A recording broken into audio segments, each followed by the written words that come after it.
Switzerland کی ایک دوا بنانے والی فیکٹری نے یہ نئی دوا تیار کی ہے جسے قرآن کی دعا کا نام دیا گیا ہے، جو آنکھوں کے موتیے کے لیے ہے۔ اسے موتیا سرجری کے بغیر ٹھیک ہو جاتا ہے۔ جیسا کہ قطر کے ایک اخبار الرائیہ میں نشر کیا گیا ہے کہ ایک مصری ڈاکٹر عبد الباسط محمد نے اپنی بہترین تحقیق سے یہ نسخہ تیار کیا۔ یہ دوا انسان کے پسینے والے غدود سے بنائی گئی ہے اور اس سے شفا پانے کے امکانات 99%۔ اور پتہ ہے اس نے کس سے بنایا قرآن مجید کی؟ اس نے سورہ یوسف کو پڑھا، اس نے وہ آیت پڑھی جس میں حضرت یوسف علیہ السلام کا ہے کہ رو رو کے ان کی آنکھیں سفید ہو گئیں اپنے بیٹے کے غم میں، ان کی محبت میں۔ اولاد کیا زخم اللہ کسی کو نہ دے۔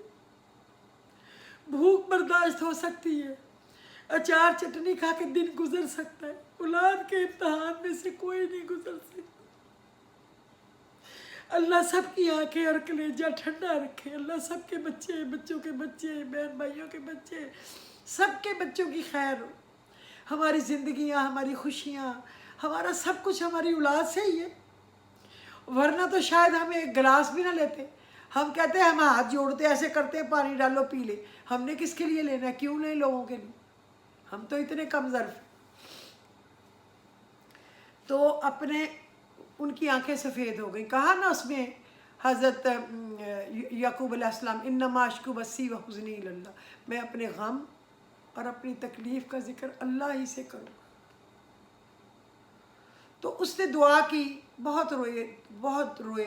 اللہ نے جبرائیل علیہ السلام کو بھیجا کہ جاؤ اس کو دعا بتاؤ، تو انہوں نے دعا بتائی، یا کثیر الخیر و یا دائم المعروف، یا کثیر الخیر و یا دائم المعروف۔ جب آپ دعا کریں تو دیکھیں اسی وقت دعا قبول ہوتی، اللہ کی رحمت جوش میں آتی۔ اے کثیر خیر دینے والے، کثیر بے حساب، جس کا کوئی پیمانہ نہیں ناپنے کا، یا کثیر الخیر یا دائم المعروف، اور ہمیشہ ہمیشہ اللہ معروف ہے اور مشہور ہے اور اس کا نام ہے۔ تو حضرت جبرائیل نے کہا یا اللہ کتنے سالوں سے یعقوب علیہ السلام رو رو کے آنکھیں سفید کر لی، اب ترس کھا لینا، اب ان کی دعا سن لے۔ تو اللہ نے کہا جاؤ اس کو یہ بتا دو۔ تو انہوں نے پڑھا، ابھی پڑھ کے ہٹے تھے آواز آئی کہ یعقوب اگر تمہارے وہ دونوں بچے مر گئے ہوتے، یعنی بنیامین اور یوسف علیہ السلام، تو میں ان کو بھی زندہ کر دیتا اگر وہ دنیا سے چلے گئے ہوتے۔ تو وہ باہر ان کے دستک ہوئی، دیکھا تو کوئی باہر مہمان تھا، اس نے کہا میں مصر سے آیا ہوں، یہ کرتا ہے یعقوب علیہ السلام نے بھیجا، اور اس کو آپ اپنی آنکھوں سے لگائیں تو آپ کی آنکھیں بینا ہو جائیں گی۔ اور جب انہوں نے لگایا ان کی آنکھیں بینا ہو گئی۔ اللہ کی بڑائی دیکھیں، پہلے یوسف علیہ السلام قریب ہیں، کنویں میں ہیں، کوئی خوشبو نہیں آئی، اب وہ کنعان میں ہیں تو ان کو خوشبو آ گئی۔ اللہ کی شانیں دیکھیں، جب وہ کرنے پہ آتا ہے ان ربی لطیف لما یشاء انہ هو العلیم الحکیم، میرا اللہ ان ربی لطیف لما یشاء بڑا ہی باریک بین ہے، جب اس نے کام کرنا ہوتا ہے ان ربی لطیف لما یشاء، وہ کوئی بھی کام پھر بنا کے نکال دیتا ہے، وہ لطیف و خبیر ہے، بڑا فضل فرمانے والا ہے۔ اس دعا کو یاد کر لیں، یا کثیر الخیر و یا دائم المعروف، اور ان ربی لطیف لما یشاء انہ هو العلیم الحکیم، 100 نمبر آیت ہے سورہ یوسف کی۔ اور فاطر السماوات والارض انت ولی فی الدنیا والآخرہ توفنی مسلما والحقنی بالصالحین، یہ 101 نمبر ہے سورہ یوسف کی۔ اور انما اشکو بثی و حزنی الی اللہ، جب کوئی تکلیف پہنچے تو اللہ کو اپنی تکلیف ضرور بتائیں، جب اس تک ہماری شکایت جائے گی نا، جیسے اب گورنمنٹ نے بنا دیا نا میڈیا کہ یہاں پہ اس سیل میں بھیجیں، بینک کی کوئی شکایت ہو تو محتسب کو بھیجیں، بینکنگ محتسب کو، انشورنس کی ہے تو انشورنس کے محتسب کو بھیجیں، اس طرح اللہ نے بنائی ہوئی ہے نا، بس اللہ کے پاس بھیجیں، پھر انتظار کریں جواب کا، دیکھیں کہ انشاءاللہ تعالیٰ کیسا پیارا جواب آئے گا، کیسے کا۔ تو اس سائنسدان نے غور کیا کہ اس کرتے میں کیا تھا جو ان کی آنکھیں دیکھنے لگ گئیں، اس نے غور کیا اور ایک نتیجے میں پہنچا، اس نے کہا اس میں یوسف علیہ السلام کے پسینے کے سوا تو کچھ نہیں ہو سکتا نا. تو پھر اس نے اس پہ کام کیا اور اس نے پسینے کے جو غدود ہوتے ہیں نا ان سے وہ دوائی بنائی جس کا نام بھی قرآن سے رکھا, اور وہ دوائی باہر کے ملکوں میں اس نام سے رجسٹرڈ ہو چکی ہے. اس کو 2 ہفتے استعمال کرایا 3 دفعہ دن میں, اور 99% لوگ ان کا موتیا ٹھیک ہو گیا, ان کی نظریں جو نہیں تھیں ان کو نظر آنے لگ گیا. اللہ نے کہا ہے نا قرآن کی آیات پہ غور کرو تو تمہیں ہر آیت میں سے سبق ملے گا کہ اللہ نے ہمیں سکھانے کے لیے دیا. ہم تو لپیٹ کے اونچا رکھ دو بھائی پچھاڑی نہ ہو جائے. یہ ہمارے دماغ میں شیطانوں نے باتیں ڈالی ہیں تاکہ نہ نظر آئے نہ پڑھے. قرآن کو اپنی رینج میں رکھیں تاکہ آپ کو نظر آئے, اللہ یاد آئے, خدا کا خوف آئے, آپ اس کو کھولیں, آپ اس کو پڑھیں, اس کا ترجمہ تشریح پڑھیں, اس کو اپنی ڈائری میں نوٹ کریں. پین آپ کے پاس ہمیشہ ہونا چاہیے, ڈائری ہونی چاہیے, رات ہو یا دن ہو.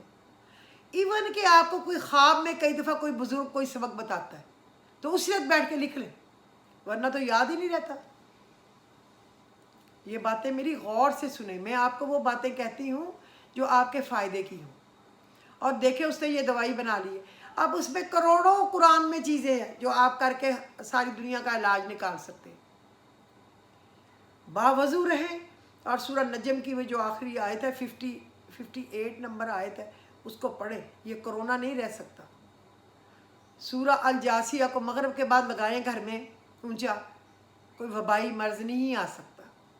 لیکن ہم تو مارے ہوئے ہیں نا, انگلش میں کوئی ہمیں کچھ کہے, کوئی ہمیں ماڈرن قسم کا اچی بچی پیچی بتائے تو پھر ہمیں وہ کھانے اچھے لگتے ہیں, وہی ہمیں چیزیں اچھی لگتی ہیں. اچھے کھانے تو ہمیں اچھے نہیں لگتے. ہم ادھر کو چل پڑے ہیں نا, نقل. نہ تیتر رہے نہ بٹیر رہے, کوا چلا ہنس کی چال اور اپنی چال بھی بھول گیا. اپنی چیزوں کو چھوڑ دیا, لوگوں کی چیزوں کو پکڑ لیا. وہ ہماری چیزیں پکڑ رہے ہیں, پڑھ رہے ہیں اور کہیں کہ کہیں آگے نکل رہے ہیں, کیونکہ اللہ کی تو مخلوق ہے نا ساری. اللہ نے منع تو نہیں کیا کہ کوئی اس سے سبق نہ لے. لینے والا لے, عقل والا لے, سمجھ والا لے, فائدہ تو ہوگا, جو لے گا اس کو ہوگا. یہ ہے بات. اور اندھیری قبر کو خود ہی روشنی کرنے کی تیاری کر لیں. آج حیات روح سے کوئی وفا نہیں کرتا, کل مٹی کے ڈھیر پر دعا کرنے کون آئے گا. بھول جائیں وہ ہمارے زمانے تھے کہ ہم لوگ اپنے والدین کی قبروں پہ اور روزانہ پتہ نہیں کتنے نفل پڑھ کے بخشنا, اور ماں باپ کو قرآن پڑھ کے بخشنا, اور ماں باپ کے جناب کپڑے لے کے دینا موقعوں پہ. اب تو آگے کوئی ماں باپ خود ہی نہیں بتا رہے بچوں کو, تو کیا پتا ان کو ہماری قبروں پہ کسی نے جانا بھی ہے کہ نہیں جانا. اس لیے سارے انتظامات خود ہی کر لیں. وہاں پہ ایک پلاٹ ایسا ملے گا جس پہ ترقیاتی کوئی کام نہیں ہوئے ہوں گے, نہ پانی, نہ بجلی, نہ گیس, نہ پنکھا, نہ ہوا, نہ روشنی. اونچی نیچی سخت سی جگہ ہوگی جس کو کھود کے ہمیں اندر بند کر دیں گے. تو اس میں جو روشنی, پنکھا, ٹھنڈک, اے سی لگانا, کھڑکی لگانا, اس کا بندوبست ہم نے کرنا ہے. تو کس سے کرنا ہے؟ اللہ کو یاد کر کے, اس کو منا کے. تو آپ میری باتوں کو دھیان سے سنیں اور یاد رکھیں, میں آپ کی دشمن نہیں ہوں, میں آپ کی سچی دوست ہوں. بڑے ہیں, چھوٹے ہیں, میرے بچوں کی طرح ہیں, میرے بہن بھائیوں کی طرح ہیں, میرے والدین کی طرح ہیں, جو بھی ہیں, میں آپ سے دل سے پیار کرتی ہوں اور میں آپ کے فائدے کے لیے دعا گو ہوں. میں کہتی ہوں کہ آپ کو فائدہ ہو, میں کہتی ہوں کہ میں تھوڑے ٹائم میں زیادہ سے زیادہ باتیں بتاؤں. مجھے یہ نہیں ہے کہ بس 2 باتیں بتاؤں اور باقی گھنٹے کا ٹائم بناؤں. نہیں, مجھے کچھ ٹائم نہیں چاہیے, مجھے اللہ کا ٹائم چاہیے, مجھے اللہ کا سبسکرائب کیا ہوا چاہیے, مجھے اللہ کا اوکے کیا ہوا چاہیے. بس وہ کر دے گا, سب کچھ ٹھیک ہو جائے گا. جامعہ ترمذی میں حضرت عائشہ رضی اللہ عنہ کی حدیث ہے کہ بعد وہ حضور صلی اللہ علیہ وسلم ایام اور تاریخوں کی قید نہ فرماتے, بلکہ جس تاریخ میں چاہتے تینوں روزے رکھتے. یعنی وہ جو مہینے کے 3 روزے رکھنے ہیں. ضروری نہیں کہ وہ 13 14 15 ہی چاند کی ہوتی، بعد وہ کسی اور دن بھی رکھ لیتے۔ اس سے ظاہر ہوا کہ آپ نے کبھی تو ایام بیس کا روزہ رکھا اور کبھی نہ رکھا۔ ایام بیس ہر قمری مہینے کی 13 14 15 تاریخ کو کہتے ہیں، اور بعض اوقات دنوں کے مطابق رکھتے ہیں۔ ایک بار آپ سرسر میں اتوار اور پیر کا روزہ رکھا تو دوسرے مہینے منگل بدھ اور جمعرات کا روزہ رکھا۔ یہ طریقہ روزہ رکھنے کا ابو دردہ مسلم شریف میں موجود ہے۔ روزوں کا سالانہ شیڈول بنانے کے لیے مشہور مسنون طریقہ یہ ہے کہ رمضان شریف کے فرض روزوں کے علاوہ شوال کے مہینے میں عید الفطر کے بعد متواتر 6 روزے، محرم کے مہینے میں 9ویں یا 10ویں محرم کے روزے، ذوالحج کے 9 روزے، اول عشرہ کے، یہ سارے روزے 47 بنے۔ اس کے علاوہ اگر ہر مہینے میں 3 روزے رکھے جائیں تو کل روزے 70 بن گئے۔ جو شخص اس سنت کے مطابق یعنی مسنون طریقہ سے روزہ رکھے گا، اس کے جسم میں زیادہ رطوبت پیدا نہ ہوگی اور نہ ہی زیادہ جسم خشک ہوگا، جسم کے گندے اور زہریلے مواد نکل جائیں گے اور بیماریوں سے محفوظ رہے گا اور دل مطمئن رہے گا۔ یہ میں اس لیے بتا رہی ہوں کہ آپ کو فائدہ ہو، آپ کے فائدے کے لیے، اس لیے نہیں کہ آپ فاقے کریں کچھ کھائیں نا۔ اس سے یہ کینسر جیسی مہلک بیماریاں نہیں ہوں گی، اس سے وبائی امراض حملہ نہیں کریں گے، اس سے ہارٹ اٹیک کارڈک ارسٹ نہیں ہوگا، اس سے شوگر بلڈ پریشر نہیں ہوگا، اس سے فالج نہیں ہوگا۔ بے شمار بیماریاں، اللہ ہمیں کبھی نام بھی نہ سارے یاد کرائے۔ آیت الکرسی اور سورہ بقرہ کی آخری آیات، جو شخص مصیبت میں رات وقت سونے سے پہلے سورہ بقرہ اور آیت الکرسی پڑھ کر سوئے گا، اللہ پاک اس کی فریاد مصیبت کے وقت ضرور سنے گا اور اس کا صبح و شام اس کا ذکر کرتے رہے۔ نوٹ کر لیں میری باتوں کو بخدا۔ وظیفہ پڑھنے کی شرائط، یہاں پر عام طور پر دیکھا گیا کہ جس کو کوئی تکلیف ہوتی ہے وہ فوراً وظیفہ شروع کر دیتا ہے، آگے پیچھے وہ نماز یا قرآن کچھ بھی نہیں پڑھتا، اور جب وہ وظیفہ شروع کرتا ہے وہ کہتا ہے بس ابھی میرے ہاتھ پہ میری ہتھیلی پہ سرسوں جم جائے کل کام ہو جائے، ورنہ وہ کہتے ہیں دیکھیں ہم نے پڑھا تھا، جو کچھ آپ نے کہا کیا تھا، ابھی تک تو کام نہیں ہوا۔ نمازیں بھی پڑھنی ہے نا، چغلیاں بھی چھوڑنی ہیں، حلال روزی بھی کھانی ہے، سود بھی چھوڑنا ہے، حرام کام بھی چھوڑنے ہیں، اللہ کو پکا اللہ سے دل لگانا ہے، اس کی رسی سے لٹکنا ہے۔ وظیفے تو پھر قبول ہونے ہیں نا میری جان، سب کے میرے سمیت، ایسے تو نہیں نا، اللہ کو کوئی دھوکہ تو نہیں نا دے سکتا، نعوذ باللہ۔ عمل کرنے والا پانچوں وقت کی نماز کا پابند ہو، یہ ضروری ہے، حلال روزی کمائے اور حلال ہی کھائے، جھوٹ، غیبت، چغلی اور بیہودہ گوئی سے پرہیز کرے، ہمیشہ باوضو رہے، کثرت سے درود شریف کا وظیفہ کرتا رہے۔ جب وظیفہ کرنے والا اپنا کام تعویذ کے ذریعے نکلوا لے تو تعویذ کو بہتے پانی پر قبرستان میں دفن کرنا چاہیے تاکہ قرآنی آیات کی بے حرمتی نہ ہو۔ کوئی وظیفہ شروع کرنے سے پہلے کم از کم 3 بار اول آخر درود شریف پڑھنا ضروری ہے، اور اس سے پہلے اللہ کی تعریف، تیسرا کلمہ پڑھ لیں، کوئی اللہ کی اور تعریف والی دعا پڑھ لیں، حمدن کثیرن طیبا مبارکن فی، اللہ اکبر کبیرہ والحمدللہ کثیرہ وسبحان اللہ بکرۃ وصیلہ پڑھ لیں، سبحان اللہ والحمدللہ ولا الہ الا اللہ واللہ اکبر پڑھ لیں، جو بھی ہو، بہر اللہ کی تعریف، پھر اللہ کے نبی پر درود و سلام، پھر اپنا وظیفہ شروع کریں۔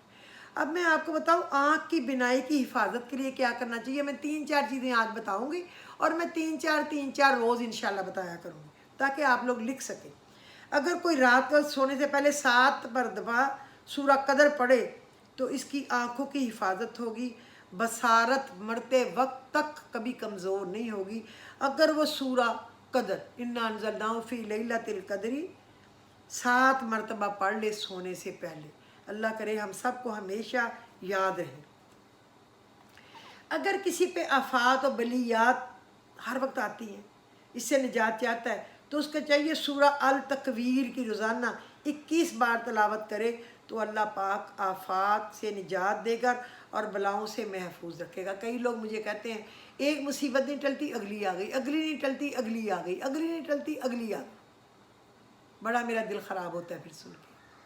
ایک تو صدقہ دیں، ایک کوشش کریں کہ حلال کھانا کھائیں، اللہ کی راہ میں خرچ کریں، نفل پڑھیں اللہ کو راضی کرنے کے لیے، استغفار بہت کریں، اور دوسرا اب میں نے بتا دیا ہے سورہ التکویر روزانہ 21 بار تلاوت کرنی ہے تو آپ کے اوپر یہ آفات و بلیات سے نجات ہو جائے گی۔ کچھ لوگوں نے مجھے کہا ہے کہ ان کے بچوں پہ بہرے پن کا کوئی شاید ہے، جب کوئی بچہ بولتا نہیں ہے نا صحیح تو اس کا مطلب ہے وہ سنتا نہیں ہے صحیح، ورنہ ایسا نہ ہو تو اللہ ان کو اتنی جلدی صحت دے کہ بس میری دعا ہے ان کے لیے۔ جو شخص ہر فرض نماز کے بعد 11 مرتبہ اس میں مبارک یا سمیع ہمیشہ پڑھتا رہے گا وہ ساری عمر بہرے پن سے محفوظ رہے گا۔ اب میری بات غور سے سنیں، اگر کسی کے گھر میں بچہ ہے چھوٹا ہے جو یا سمیع نہیں پڑھ سکتا تو آپ ہر نماز کے بعد پڑھ کے اس کے اوپر دم کریں، اس کے دونوں کانوں کے اندر پہلے دائیں پھر بائیں، پہلے لیفٹ پہلے رائٹ پھر لیفٹ پہ دم کریں۔ اچھا، اگر کسی کو پریشان کن خواب آتے ہیں، کئی لوگ کہتے ہیں ہمیں ہر وقت ڈراؤنے خواب آتے ہیں، اگر کسی کو برے خواب آتے ہیں تو سونے سے قبل سورہ المعارج پڑھ لے۔ المعارج پتہ کون سی صورت ہے؟ جس کا معنی ہے سیڑھیوں والا۔ کئی لوگ کہتے ہیں نا حضور پاک صلی اللہ علیہ وسلم کیسے معراج پہ سیڑھی پہ چڑھ کے چلے گئے، وہ کیسے چلے گئے؟ یہ ایسے فالتو باتیں، خیال تھا، نعوذ باللہ۔ کتنے بد نصیب ہیں، کیسے ہم اپنے نبی کے امتی ہیں کہ ہم نے اپنی نبی کی اللہ نے عزت بڑھائی ہے اور نعوذ باللہ ہم گھٹانے والے ہیں۔ توبہ استغفر اللہ۔ اللہ نے قرآن، یہ صورت ہے المعارج، آپ نکال لیں 29ویں سپارے میں، اس کا معنی ہے سیڑھیوں والا۔ تو وہ اس برقی سیڑھیوں سے جو اس بلانے والے نے بھیجی تھی اس سے وہ اوپر گئے تھے۔ اپنے دماغوں کو اس شک سے بالکل کلیئر کر لیں، کلیئر۔ تو آپ اس کو پڑھیں، المعارج، سونے سے پہلے، چھوٹی سی ہے، میرا خیال 5 منٹ بھی نہیں لگیں گے، تو آپ کو اس سے نجات مل جائے گی۔ اگر کسی کے پیٹ میں درد ہو تو اللہ لا الہ الا هو الحی القیوم 11 بار پڑھ کر دم کر کے کسی پینے والی چیز پر دم کے مریض کو پلائیں، اگر خود کو ہے تو خود پئیں۔ میں نے اسپیشل آپ کے لیے اپنی ڈائری پہ نوٹ کی ہے تاکہ میرے پاس تو بہت ساری چیزیں ہیں، میں نے ٹک لگا دی ہیں کہ جتنے آج بتاؤں گی پھر تاکہ بار بار ریپیٹ نہ ہو جائیں، اگلی دفعہ پھر اگلے بتائیں۔ اچھا، اگر تفکرات اور پریشانیاں جاننا چھوڑتی ہوں، کتنے لوگ ہیں خدا کی قسم جو دن رات بس دکھی ہیں، پریشان ہیں، اللہ سب کی پریشانیاں دور کرے، تو اللہ ان کے تفکرات دور کرے، پریشانیاں۔ بعد نماز فجر سورہ الفجر 1 دفعہ پڑھے، رب رحمان اپنے فضل سے تمام تفکرات اور پریشانیاں دور فرما دے گا اور دنیا کی طرف سے بے غم کر دے گا۔ اور اگر اللہ ہمیں بے غم کر دے گا تو پھر رونا کون سا رہ گیا؟ یاد رہے گا نا، سورہ الفجر 30ویں سپارے کے شروع میں ہی ہے اور چھوٹی سی، یہ تو روزانہ پڑھنی چاہیے، ویسے ہی پڑھنی چاہیے۔